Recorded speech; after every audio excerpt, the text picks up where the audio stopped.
Richard Eliezer Pudium Lumiu memutuskan: 1. Menyatakan terdakwa Richard Eliezer Pudium Lumiu dengan identitas tersebut di atas terbukti secara sah dan meyakinkan melakukan tindak pidana merampas nyawa orang secara bersama-sama.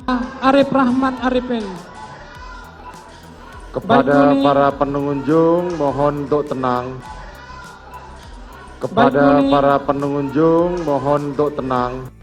Tuntutan jaksa dalam kasus pembunuhan berencana terhadap Brigadir Joshua Huta Barat tetap dihormati meski timbulkan kontroversi karena jomplang.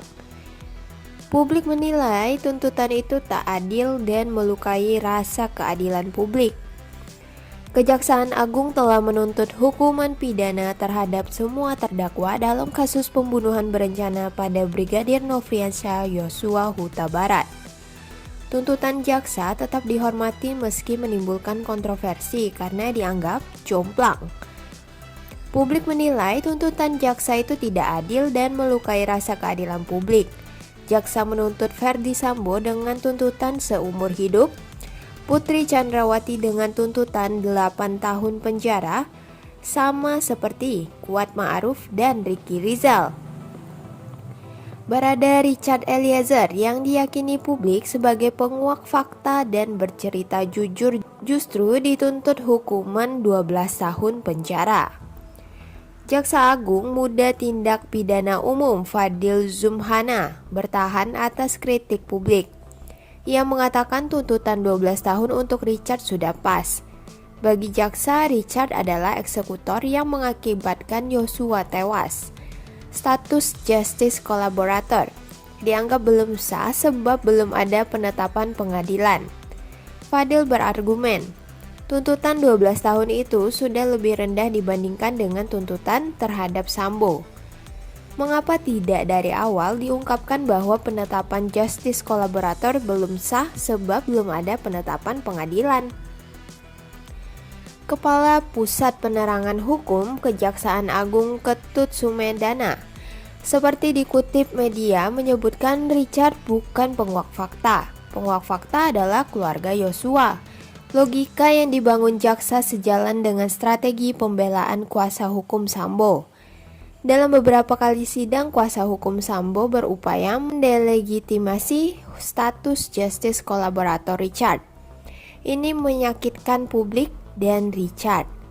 Pendekatan legal formal dari jaksa sah-sah saja, namun Menteri Koordinator Bidang Politik, Hukum dan Keamanan Mahfud MD mengingatkan ada gerakan bawah tanah yang berusaha membebaskan atau memperingan hukuman Sambo. Publik tak hanya melihat panggung depan peradilan, tetapi juga harus mampu mencium panggung belakang. Video viral Ketua Majelis Hakim bisa dipandang sebagai operasi tertentu dengan tujuan tertentu. Keadilan publik pun bisa terkoyak. Belum lepas dari ingatan publik bahwa Richard yang membuat pengakuan bahwa yang terjadi di Duren 3 bukan tembak-menembak seperti skenario Sambo. Itu perintah Sambo untuk menembak Yosua dan dilaksanakan oleh Richard. Pengakuan Richard di depan Kepala Polri ikut membuyarkan skenario Sambo. Jika Richard mengikuti skenario Sambo, bisa saja ia mendapatkan imbalan dan kejahatan Sambo tak terungkap. Persidangan yang digelar kini tak bisa dilepaskan dari pengakuan Richard. Ia pun dalam perlindungan lembaga perlindungan saksi dan korban. Fakta yang diketahui publik demikian telanjang. Richard mengakui sebagai penembak, namun penembakan itu atas perintah dari Ferdy Sambo.